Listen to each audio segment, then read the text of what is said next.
Hello, and welcome to your healing journey.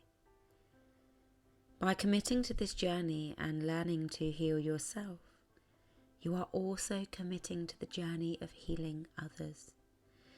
Because when we heal the things within our very self, we change the external life that we're living, and this in turn heals others. I hope you enjoy the commitment that you find along my channel and the videos that I place up in the healing that you will be now bringing.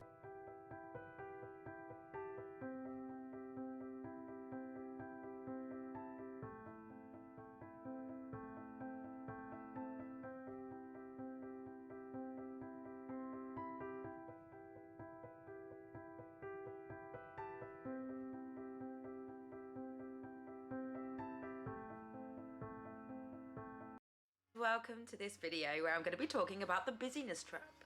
So within this video I am going to be talking to you about what the busyness trap is and how it can impact your life. When I started to find this out and I researched this information, changed my life.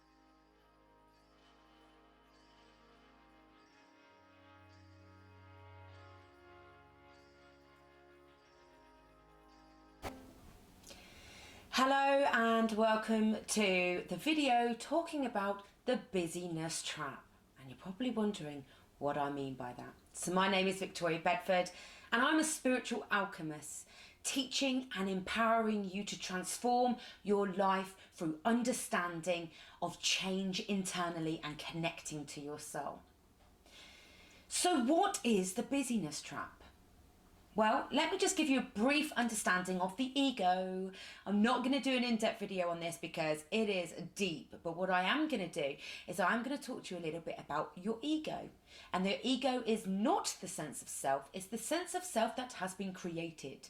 The sense of self that wants to protect you, wants to keep you from feeling pain and discomfort, wants to see you with short-term pleasure, even if it creates long-term pain. The ego stops you from making change because change is scary and change is something that is uncomfortable. The ego seeks to keep you in a comfortable place within your life, making limited changes, not acknowledging yourself or understanding yourself internally. And the ego is that little voice in our head that says, oh, you shouldn't do that because you're not good enough. You shouldn't do that because maybe you're going to get laughed at.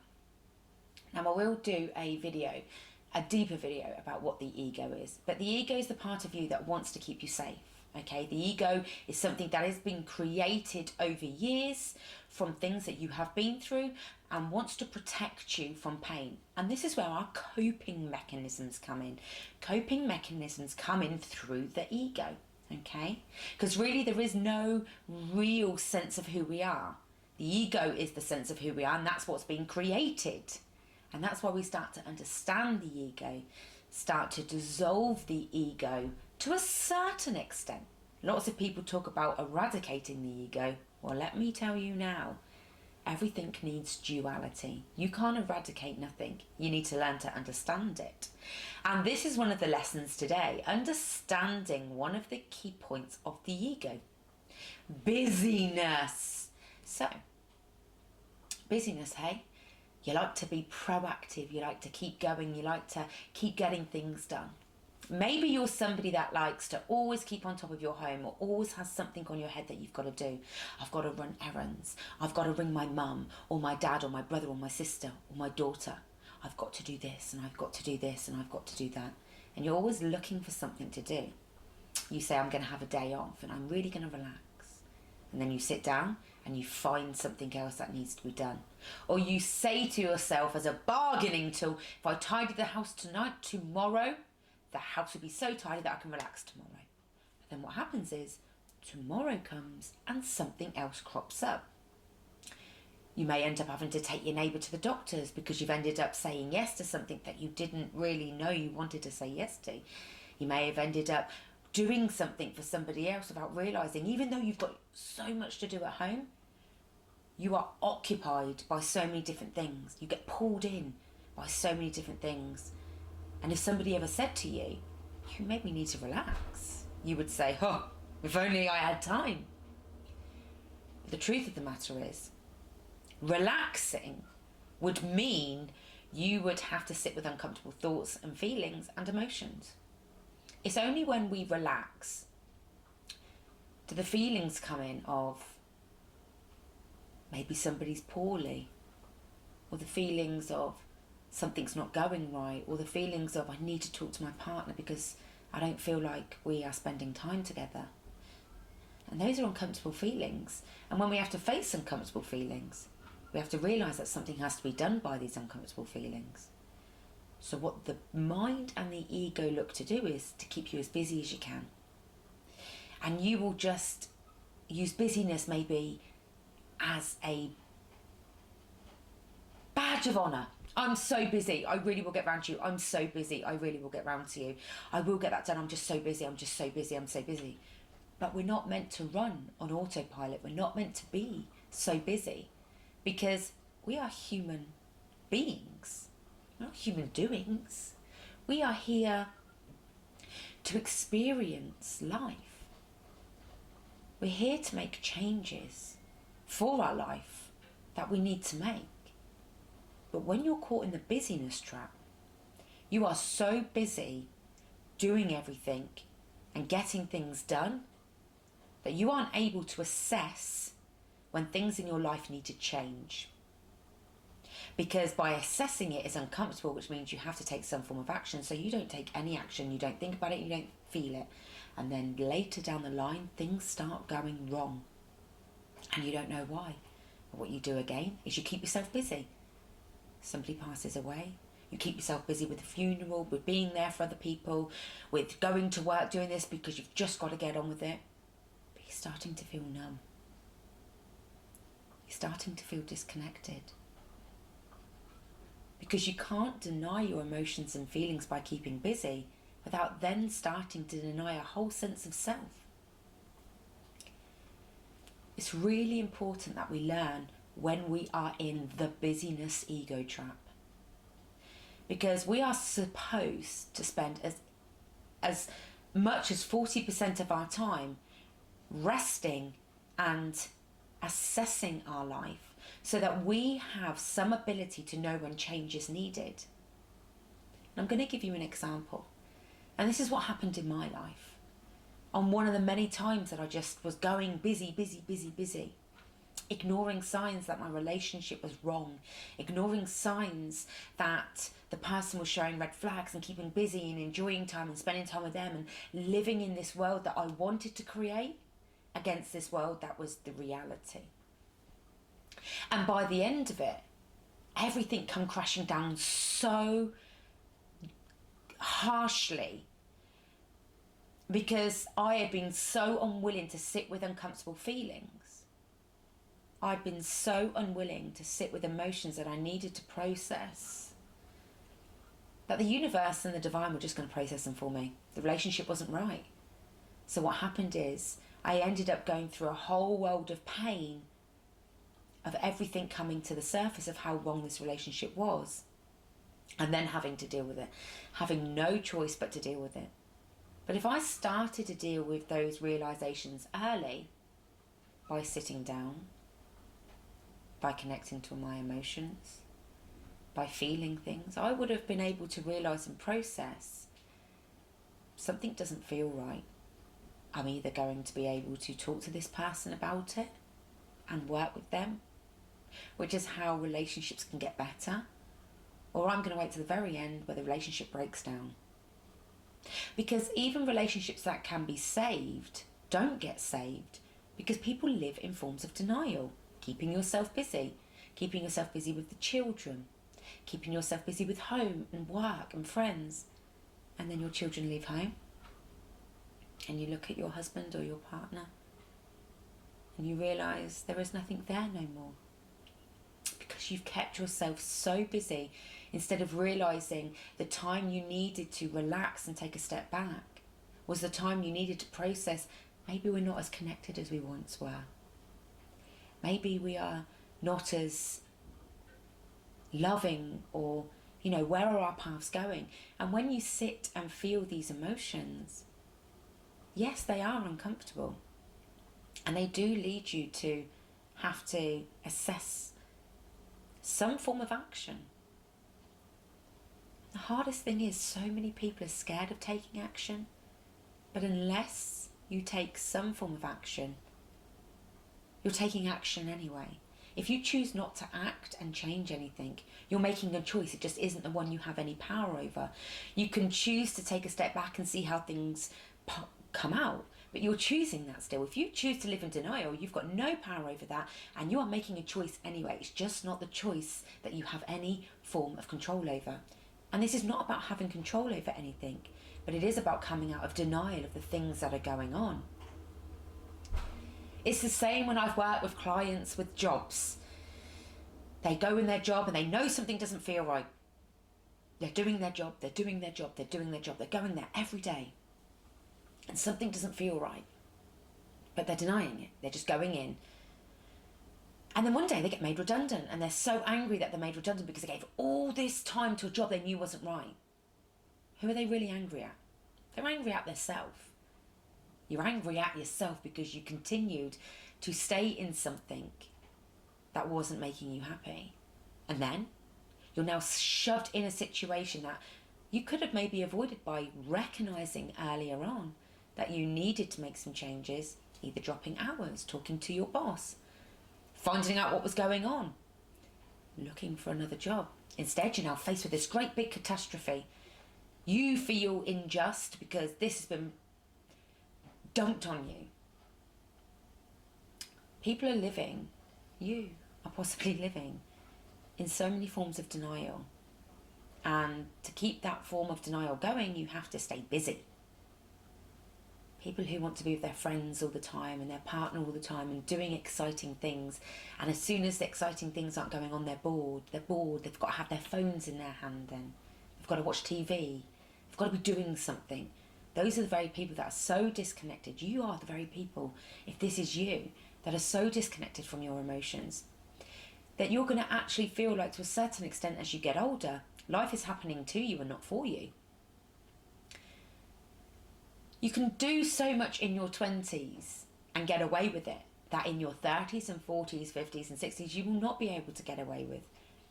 Living life detached from your emotions in your 20s and just go-getting, well, that's okay. That's fulfilling in your 20s because you don't need to seek a deeper level of existence, because in your 20s you're only just part way through your journey of understanding. So when you start to hit your 30s and your 40s and your 50s and the meaning of life starts to become something you want to acknowledge, do you start to feel this disconnect inside? And people go, I don't know what changed.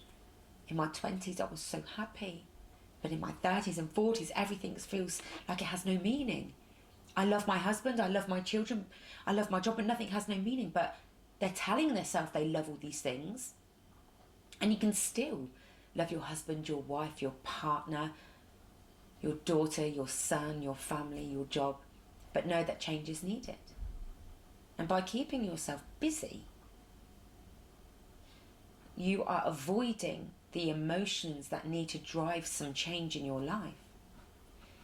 Humans, you humans, us humans, me humans, we all like to seek comfortability. We like to seek the known. We don't like to stray too far from the track. But without realising it, you end up straying so far from the track because you've tried to seek a track of best choice, best outcome.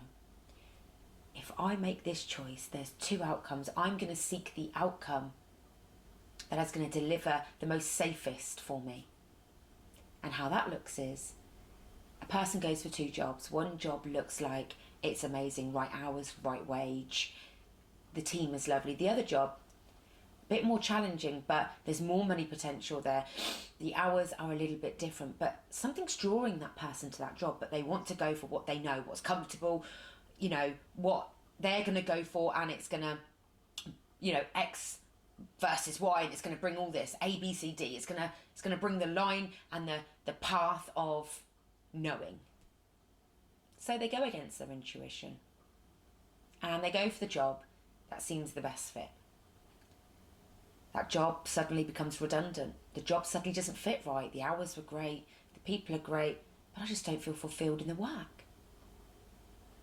And this is how staying busy disconnects you from your intuition, from your emotions, from the recognition that change is needed. Not all change is negative. Change can be so positive. When we stay busy and we run for just filling our life with busyness, cleaning, washing, tea, don't get to sit down until 10 at night. Oh, I'm knackered, I'm busy. Oh, off to sleep, the same the next day. You think you're fulfilled, but you're not. You're busy. And that trap that your ego is leading you into, yes, it wants to stop you feeling. But feeling is necessary. If you really want to feel the good, you have to learn to feel the bad. Because if you keep denying the bad, you'll get to a point you don't feel the good no more. And then suddenly you don't feel and you're numb. And you go again, what is that meaning of life? Our life sometimes needs small changes to keep that path on track. A relationship can be amazing, but without work, that relationship will fade. And if you're not connected to what the relationship's work is needed for you to, more humour, more time, more understanding, more self-learning. People reach ages of 40, 50 and 60 and are so discontented. They start to have feelings of resentment to partners. They start to feel resentment towards their children because they're being asked so much of. They start to feel work as a drag. They go off sick. They have health issues. And as I've spoken further other videos of emotional regulation, healing, understanding your emotions, go and look back at my other videos. All of this stuff ties in together. All of the aspects, or so many of the aspects of having a life of fulfillment ties together with reattaching to who we are, reattaching to our emotions, reattaching to our personal needs. External needs such as money, material wealth, home, love, that's all needed. But that won't mean nothing to you unless you have a deeper connection with yourself and the fulfillment within yourself of what you want. And as I say in every video, life is a journey. And the journey is so much more beautiful than the destination. We are in a world where we are struggling to connect with those we love because we're struggling to connect to ourselves. So I invite you from this video, if you are somebody that is busy all of the time, always ends up having something to do, even on your days off, and you think, well, I didn't ask to take my neighbour, but it just happened, or I didn't have to choose to go out to town, but something just went wrong. Your unconsciousness, because this is where it lays, parts of your unconsciousness, which is out of your awareness, is choosing to find things to focus on that is something else other than you and yourself. Look out for it. Next time you have a day or a time to yourself, or reflect back on it. Last time you had time to yourself, did something crop up? Does it always crop up? Do you always feel like there's something to do? Turn your phone off. Close your door and lock it. Tell your friends you're sorry if they feel let down, but today you need a day for you. And read. Sit and journal. Ask yourself, what do you feel? How's your life feeling for you?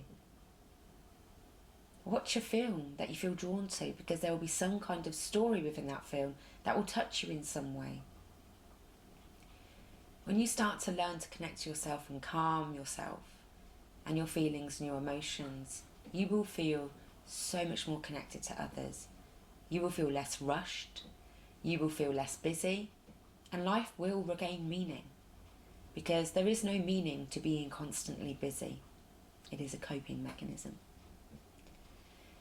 I truly hope that you've enjoyed this video, and obviously I will be bringing different forms of videos to you. There is some other videos on my page about emotions and healing. Do subscribe. Do go and follow me at The Spiritual Hub on Facebook if you are interested in lives. because I do live readings. I do live mediumship and live tarot readings. Yes, I'm a spiritual alchemist, and I bring whatever mode I can to healing. I work and use your inner child and shadow work. I just use many different modes of healing to bring different things to people, and I'm just hoping that it reaches the right people and the people it can make a difference in their lives. Thank you for watching.